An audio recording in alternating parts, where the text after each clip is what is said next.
Coming up on Currently, Beth Milligan and Ed Ronco are here with some of the biggest stories of the week, including applicants for the Bijou by the Bay space, a look back at the anniversary of the historic ice storm, updates on concealed carry permits, and a retail and restaurant roundup. That's coming up on Currently. Welcome to Currently, where we discuss some of the top local stories directly from the journalists who are covering them. I'm your host, Christal Frost. This podcast was recorded on Thursday, April 2nd. The Tigers are 2-4 with a lot of baseball left in the season. And support for Currently comes from West Shore Bank. When you choose West Shore Bank, you are not just choosing a bank. You are choosing a partner committed to the well-being of our community. You can visit them today on 8th Street or at westshorebank.com. Support comes from the Fresh Coast Film Festival, Traverse City. Check out the full lineup and get tickets at tc.freshcoastfilm.com.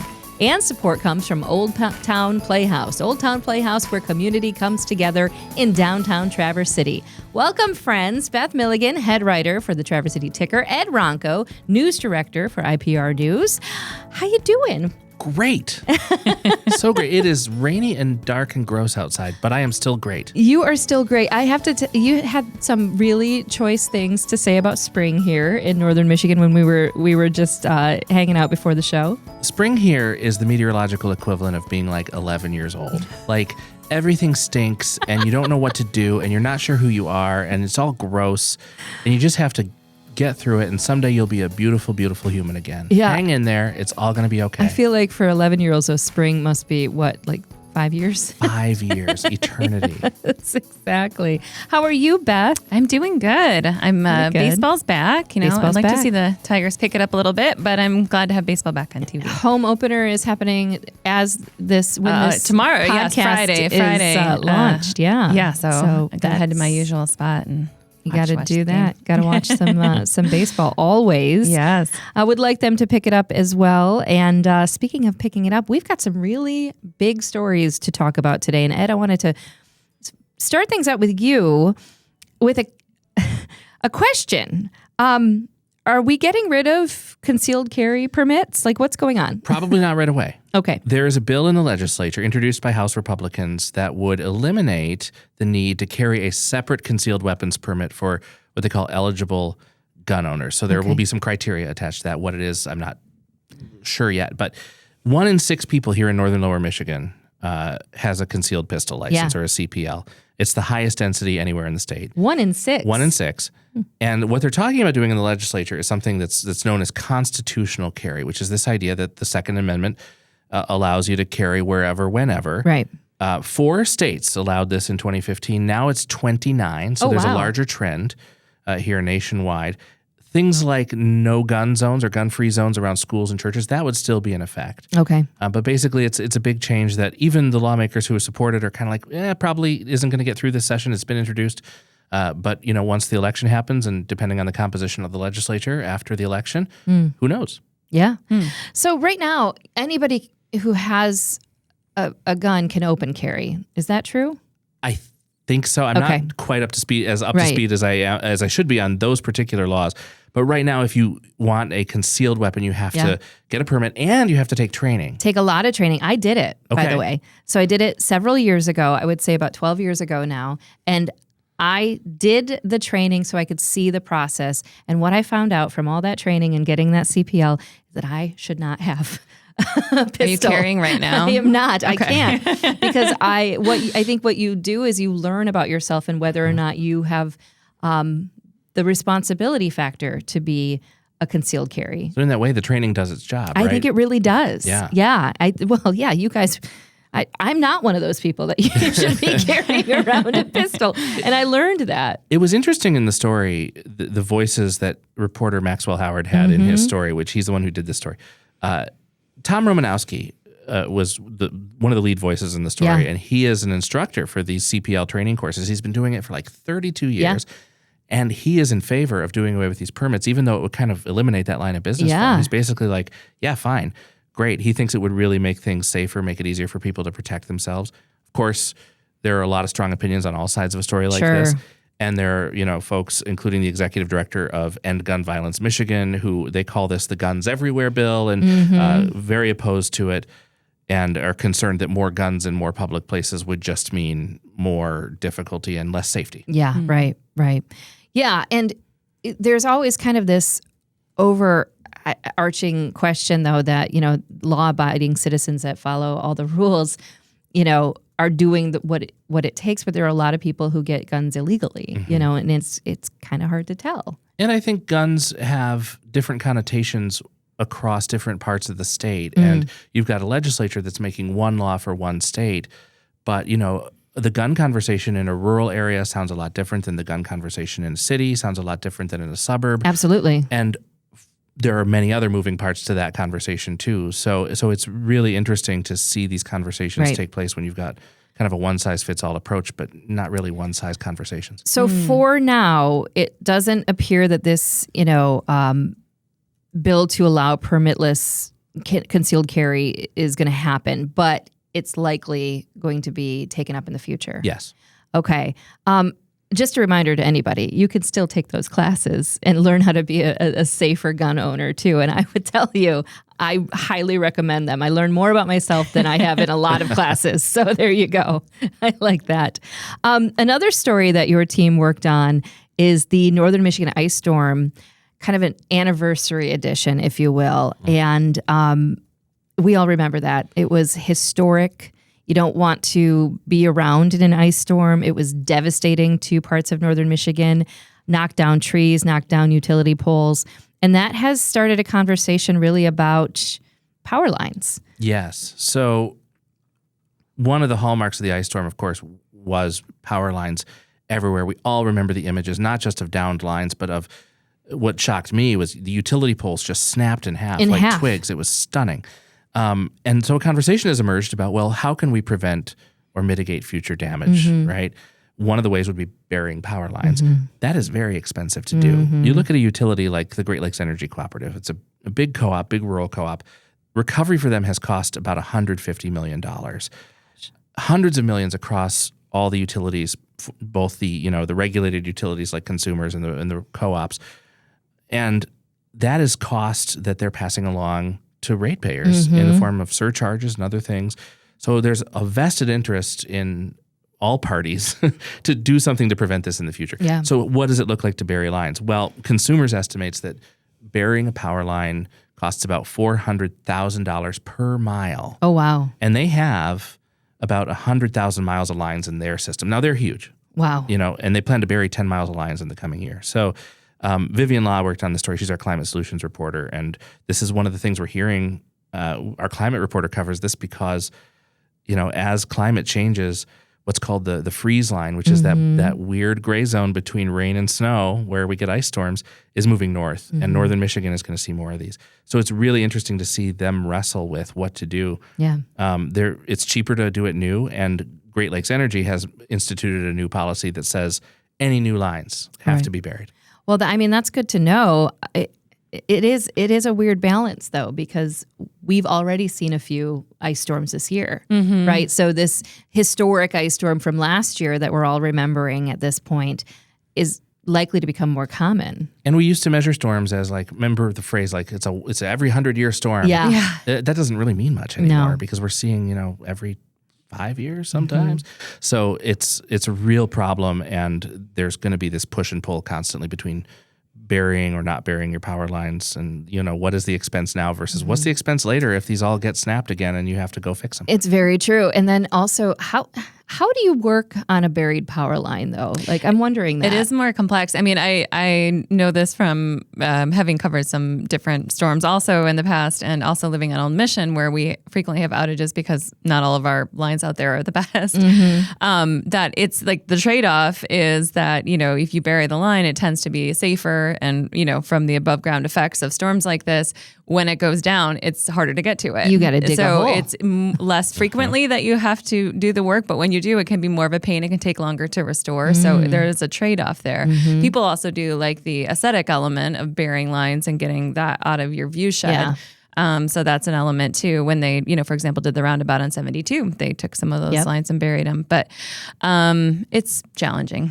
Yeah, I could see that it's challenging. And, it's good to know that some are approaching this right now, though. All new lines are going to be buried. But when are they going to do my lines? Right. Everybody's question, That's right? what people are asking.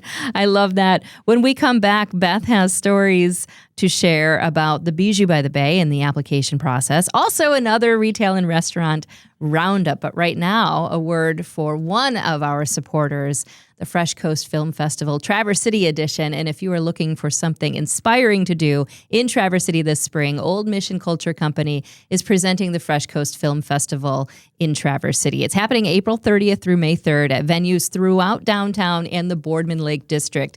It's a brand new edition of the Fresh Coast Film Festival. It's a new festival that celebrates the spirit of the Great Lakes with more than 50 films focused on outdoor adventure, on conservation and creativity, and those powerful stories that connect us to this place that we call home. You're going to experience documentary features, short film programs, filmmaker Q&As, artist panels, and even special gala screenings at the City Opera House. Whether you love film, nature, or just great storytelling, Fresh Coast Film Festival is designed to bring people together through stories of resilience and exploration and the beauty of our region. So you can get your tickets, view the full schedule, and learn more at tc.freshcoastfilm.com. Love that. Fresh Coast Film Festival, celebrating the stories, voices, and landscapes of our Great Lakes. And welcome back, Beth. This Bijou by the Bay process has been quite the process. Yes. What is going on? It feels confusing at this point. Yeah, I think it has been. I think the city would even acknowledge that the communications maybe could have been handled better for this process, and it's still kind of unfolding what's going to happen. So last week, kind of what happened on my end from the reporting end, I've been on the show before. We've talked about how there's a request for proposals out for both the Bijou building and the Carnegie building on 6th Street. So Bijou's vacant. Carnegie has Crooked Tree Arts on it right now, but their lease is coming up this fall. So the city put out an RFP to kind of make it a fair process for who are going to be the next tenants for these buildings. I saw last week on Friday that Eugene's Record Co-op and Studio Anatomy, which is one of the two applicants for the Bijou, had posted on their Instagram page a letter to the community saying that they were disappointed to learn that they had been rejected by the city for the Bijou. Already. Now, someone who's covered that process, that was a surprise to me. Yeah. I was waiting for the upcoming city commission meeting where these are going to be discussed. I had not heard about them being rejected. So I reached out to them, started talking to the applicants, and what had happened was the city had posted a Parks and Recreation Commission agenda last week. And in that meeting packet, which was posted to the city's website, there was a memo from Michelle Hunt, the Parks and Recreation Superintendent, that said that the applicants for the Bijou, both of them, had been rejected. So there is the Studio Anatomy proposal, which is to keep the Bijou as a performing arts center, more of a focus on different kinds of art, not just a movie theater, but concerts, comedy, things like that, to be run by this community group. The other proposal from Paper Birch Properties is to do a pretty significant renovation of the building and turn it into a community wellness center with a sauna, soaking pools, things like that. Wow. Yeah. So those applicants had both been interviewed by a committee of city staff members, and then they were supposed to have their proposals go to the Parks and Recreation Commission, because the Bijou's on city parkland at Clinch Park, and then go to the city commission for consideration. The staff committee that interviewed them determined that neither of them met the criteria of the RFP and that they were being rejected, and therefore would not even be put forward to those commissions for consideration. I think where that process got confusing was, one, the applicants were not directly notified by the city that they had been rejected. Oh. So they both learned about it from the packet being posted, which is not ideal when someone has spent a lot of time and money preparing a proposal. I read all of these proposals. Most of them were over 100 pages. There were a lot of work that they had to do in a very short period of time. They had about 2.5 weeks to turn in their RFPs. So it was very intensive. And then even on the Carnegie side, with two more established organizations, Crooked Tree and Traverse Area District Library, they also did not get notification about their scores, which were also posted in that packet. So when I called Tattle, Michelle Howard, the library director, they scored lower than Crooked Tree. That was the first, when I told her that, that was the first she had heard of it. She had not heard of that from the city. So I think all around, I talked to City Manager Benjamin Marentet. He acknowledged that there was an issue there. The city should have communicated more directly with these applicants who did spend a lot of time on their proposals. He wanted to make sure that they felt respected for that investment that they had put into the process. I think this process has been complicated by the fact that the deputy city manager, Deb Allen, who has been overseeing the RFPs, her husband died very suddenly in a very tragic accident. Terrible, she has taken a leave of absence. So, of course, we have enormous empathy for her and what she's going through. That may have put some bumps into the communication process because you're trying to keep the process going, but also acknowledge, there's some staff challenges over here with that personal tragedy. So it's just been a bumpy process. I think what is going to happen now is, one, Benjamin had not looked at the proposals himself because he had left that to the deputy city manager to run that process. He is now reviewing it and taking a closer look to see if he agrees with the staff team's assessment. I do know as of today, a special Parks and Recreation Commission meeting has been called for Tuesday, April 7th at 6 o'clock. They will be discussing these proposals specifically. And then all of the proposals, both Carnegie and Bijou, are supposed to be on the April 20th City Commission agenda. Okay. So even though staff, rejected, I think because of the chaos of the process, they are taking a step back. They're going to talk about it with the commissions. And ultimately, whether staff recommends it or not, it is a city commission decision. They can overrule staff. They can say, we want to give more time. We want to take more documents from them. So they could go any direction they like. I would imagine there's not a lot of feedback given to the scoring. And I kind of wonder about that in an RFP process. If anybody's ever done an RFP, you do a lot of work. And usually that scoring rubric is right there for you. So you can kind of go, okay, this is what I'm aiming for. This is what they want to see, and tailor your proposal to do that. Some of these scores were pretty low.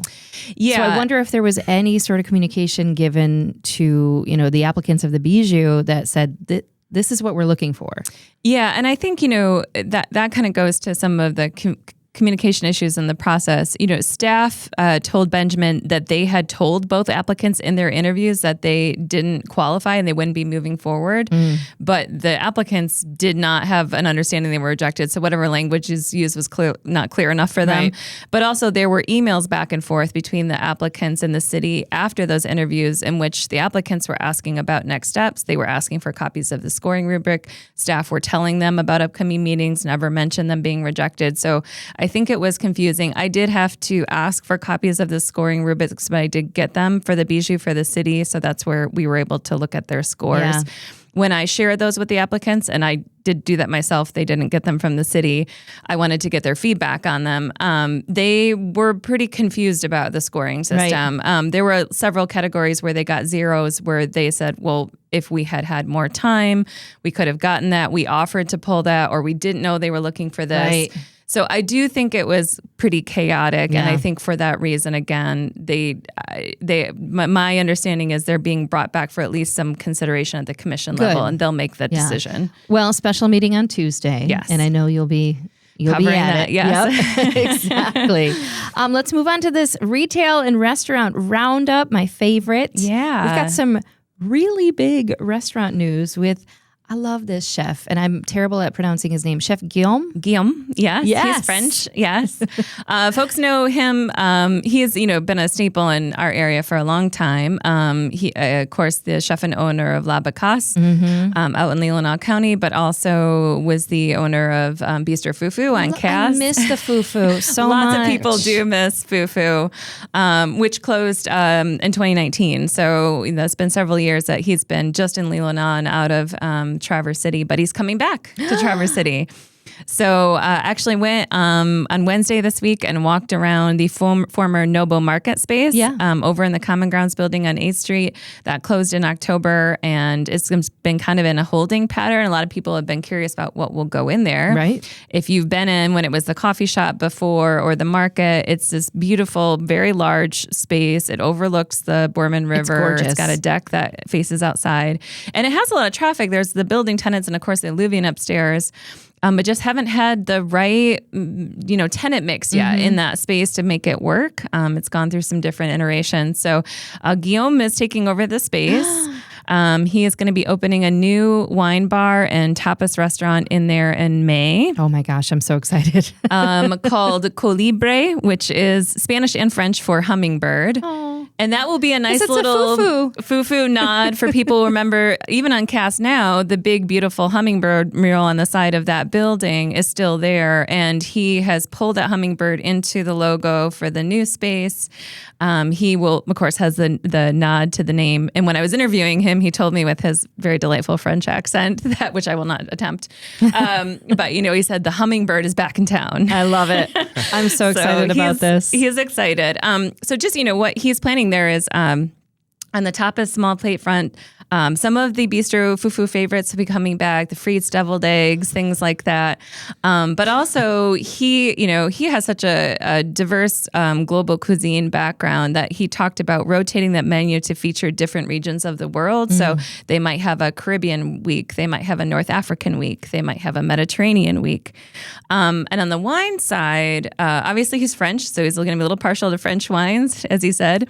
But he will have a variety of global wines. They're going to have 40 different wines by the glass. Nice. So a lot of different options. There will be the front counter where, if you remember, you check out to get your coffee there a few minutes before, is being converted, part of that, into an oyster counter up at the front. They will have like the multi-level seafood trays.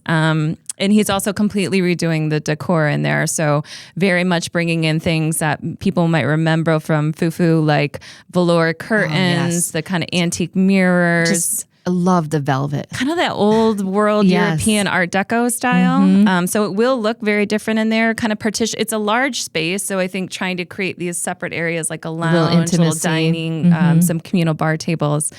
He doesn't know exactly when he's going to be open in May, but he is shooting for like maybe a mid-May opening. I'm so excited. That's great news, but you're telling me, and this is deeply disappointing, we have to wait until May? Yes, I know. Right? I know. A whole month? At some point That in May. sounds amazing. What I did think was interesting is, he said he's been looking to come back to Traverse City for a while. They spent quite a bit of time looking at the Agave building on Garfield, he told me, which has been sitting vacant. Now, that building is big and maybe has some potential, but you don't quite think of the beauty of the Garfield corridor as maybe you do to be on the Boardman River. So when that became available, he said that, that felt like the right fit. It worked out. That's it. You have more French news, right? Yes. So the other one is for fans of Patisserie Amie, another bygone brick and mortar restaurant that people miss a lot. That one closed during the pandemic and didn't reopen. That is coming back as a brick and mortar restaurant called Chez Amis, which is going in the Hexenbell space in Warehouse Market on Garland Street. So I talked to Eric, the owner and chef there. He is planning to be open, he said, in 2 weeks. So that space was pretty ready to go. It is going to be, he's described multiple phases. So it will first open as a brunch spot. Okay. So like a 9 to 2, having a lot of the Patisserie Amie favorites. And then in a couple months, once they get their liquor license, which usually takes a little time to get together, they will then expand in the afternoon into happy hour and private events. And then their third phase in the next year or so will eventually expand into dinner service. That's great. I mean, I love a good brunch spot, though. Let's start there. So, and he has done that well and has a following for it. He had his truck that was at TC Whiskey that burned down. And that, ended up being kind of a twist of fate that allowed him to get back into a brick and mortar restaurant. One other one that I really want to point out, too, is that there's a Mediterranean chain called Pita Way that is opening its first Traverse City location in the Cherryland Center. So another food option for that side of town. I have never heard of this chain. Yeah, it's a Michigan-based chain. They are very much kind of like, they're going to be in that outlet building where like Starbucks is over at the Treyland Center. They do like a lot of build your own bowl concepts with like tabbouleh and hummus, grilled chicken, falafel, things like that. And the other ones I'll just quickly mention, and folks can look more in the story. We won't get into them too much, but the tasting room over on Garland Street is going to be rebranding, same owner, same menu, decor, but a new name, Cellar and Flame, which is coming in May.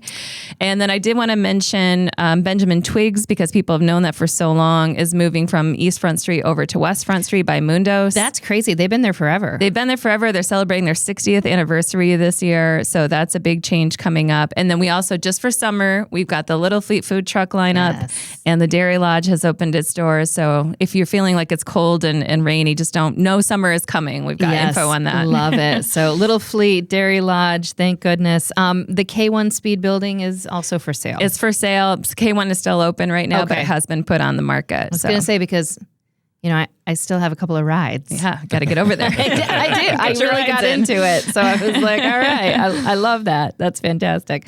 Well, thank you for that. And you can always find this story and all of the ticker stories at traversticker.com. And to follow IPR, you can follow them, of course, on the radio. But also at interlochenpublicradio.org. Before we go, we like to talk about what we're looking forward to. And I want to start with you, Ed, because you're going out of town. Going to New Jersey. My partner's from New Jersey, and his father has a big birthday coming up, so we're going to celebrate. And we are going to Yankees baseball. Oh, my goodness. Oh, my goodness. And we're also going to go take in a Broadway show. We're going to see Death of a Salesman with Nathan Lane and Laurie Metcalf. Oh, wow. Fun. So excited. I don't know if anybody's been like, I'm so excited for Death of a Salesman, but I am. But yeah. It's going to be great. Well, that's a great show. It is. It's really a fantastic show. So Jersey, baby. Jersey, baby. Oh, man. I mean, I'll allow it to see a Yankees Thank game. you. I'll allow it. Yeah. This once. We've given. My heart will not leave Detroit, but my physical self will be in New Jersey. Yes, I love it. How about you, Beth? What's going on? Yeah, I want to plug a couple quick things. So on Tuesday, April 7th at 7 o'clock, I host Rare Bird Trivia every week, which Ed actually does also host and play occasionally with his team. But it's my sister's birthday on Tuesday.